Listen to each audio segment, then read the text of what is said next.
What I wanted to talk about is how you can be spontaneous and authentic when you're speaking, even though you're well rehearsed and well prepared. Would you like that?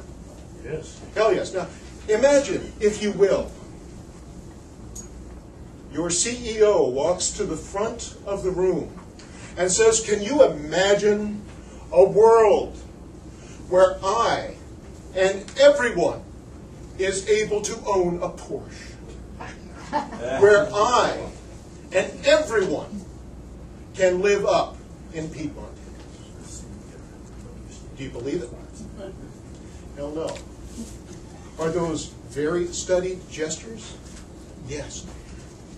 Why in God's name, in Toastmasters, do we continually reward speakers who have these very, very well thought out, well planned gestures that they use in order to make a point?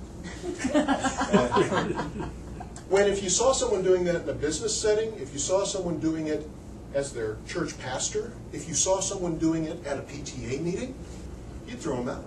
You'd write them out on the rail. I don't trust this person. They're insincere. So I don't practice my gestures until I have them absolutely perfect. I don't practice my gestures until they're completely rehearsed. I practice my gestures until I get past that, until my gestures are natural again. And the way you do it is with these 3 amazing steps that I came up with, stealing them from everybody I've ever seen.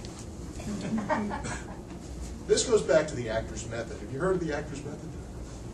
Inside the actor's studio, all the people sitting there and expounding about how they became great actors.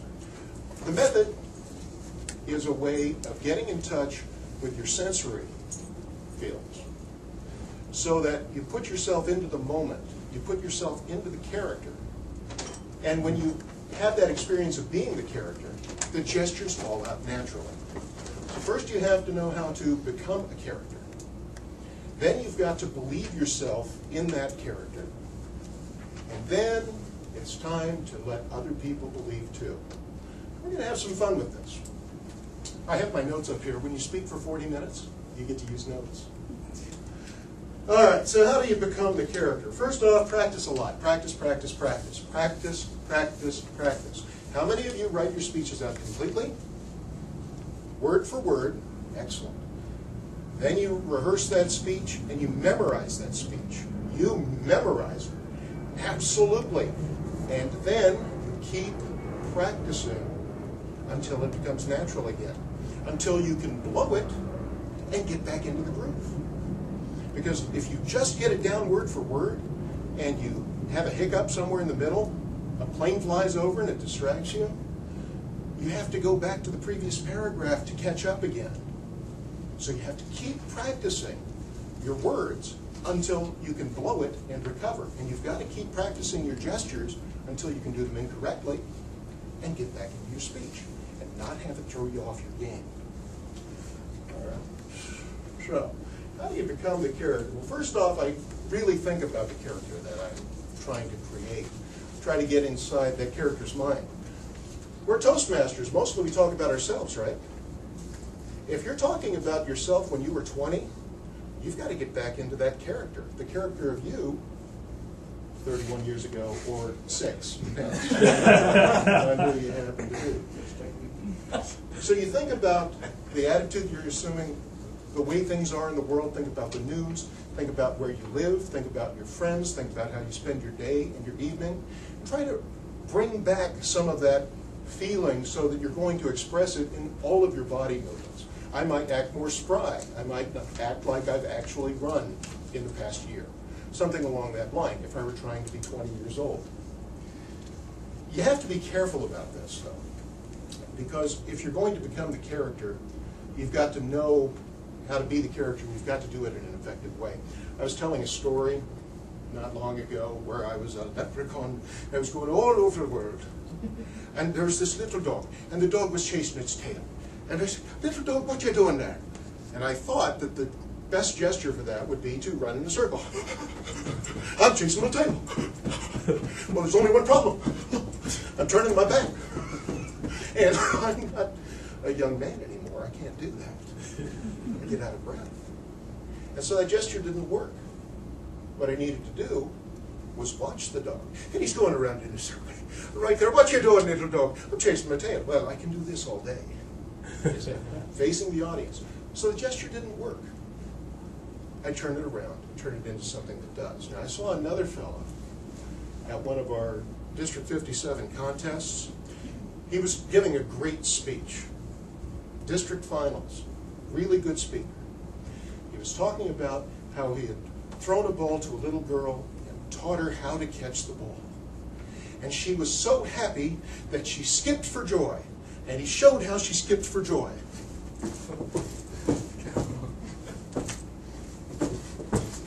Now, I don't know about you. That looks to me like the 57th Regimental skipping routine. So how does a little girl skip for joy? How would you find that out? It's real simple.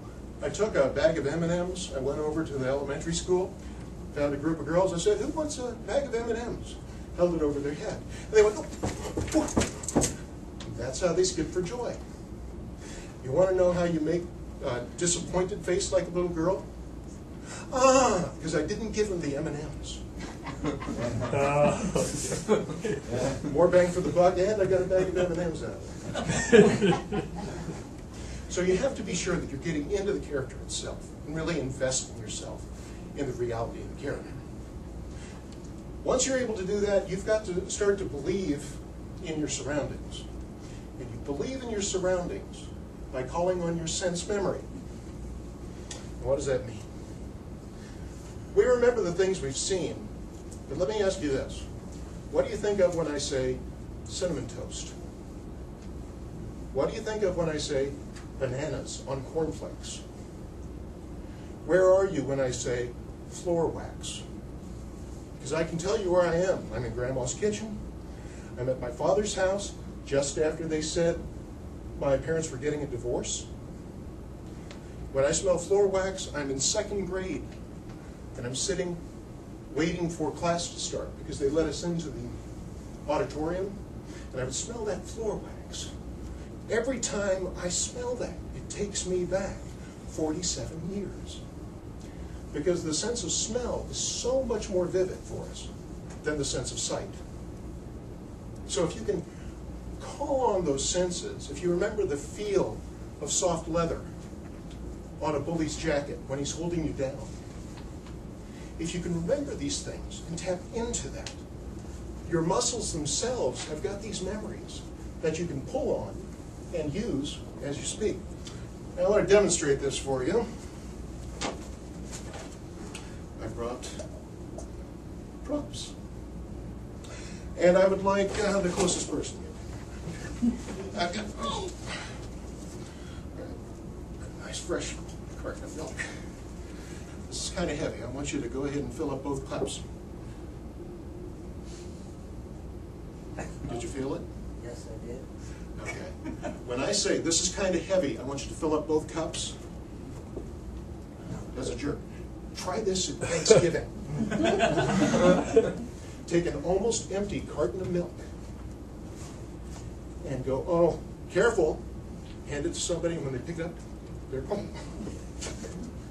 Because their muscle memory tells them, hey, here comes a heavy carton of milk. Right. I have to be ready for it. Woohoo! There we go. It's just water. It's okay. It's empty. Couldn't open it in advance, you know. Usually you would prepare for it. So you can play on these muscle memories. If you can call them up yourself and put them into play, they will take you back to that spot so that you can invest yourself in the character, believe yourself in the character, and your gestures become more natural. I saw someone else in a contest. I always pick on people in contests because I've never won. Saw a woman in a contest. She was giving a very touching speech about her father. She was talking about a hot air balloon as a metaphor for his death. And she watched as that balloon floated off into the distance. And she lost the contest. And I'll tell you why. I could see it immediately. She was looking at her hand. She wasn't watching the balloon. And And she was counting in her head, 1, 2, 3. I think that's long enough. Slowly put it down.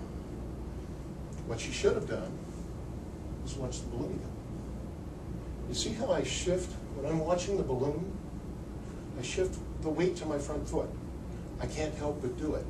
And because she had done this and just looked at her hand, something felt wrong. Something felt insincere. The whole audience wasn't sitting there saying, oh, look at that, why didn't she shift to the ball of her left foot? Oh my God, F I tell you. No, she just didn't seem authentic anymore.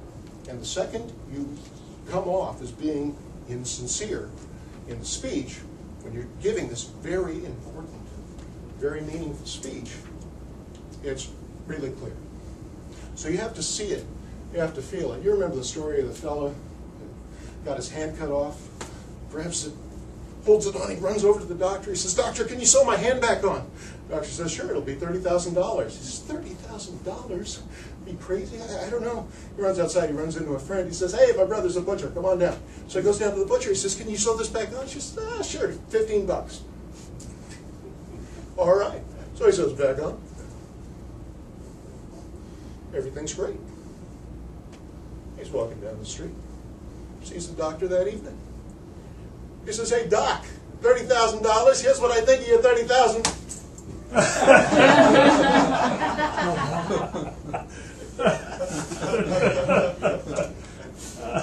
It was just a good excuse to tell that joke.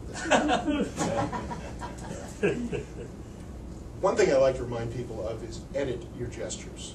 Now, one of our best speakers over in District 57, better than me, she's beaten me many times, but I did give her some feedback. She was giving a speech. She was talking about staying in a hotel and it had roaches. But she had this long process of getting ready for bed. First, I had to brush my teeth. Then I got into my jammies. And then I went over and I took the, okay.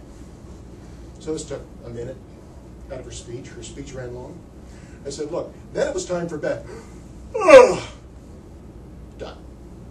So edit your gestures. Use them to move you quickly through the speech, especially in those places that seem to be running long. I haven't said anything about facial expressions either. Do you know how I work on my facial expressions? Not at all. If you believe in the character and you believe you're there, you don't have to do anything like that. Okay? Sort of works for Jerry Lewis, sort of works for Pee Wee Herman. It don't work for Toastmasters for nothing. So if you believe in the character that you're portraying and you actually step in dog poo, you're going to have a reaction. You're going to have an expression, but it's not going to be anything that looks contrived. That's what we're trying to avoid. So, yeah, don't practice expressions. Don't sit there in front of the in front of the mirror, nothing like that. It's not going to help.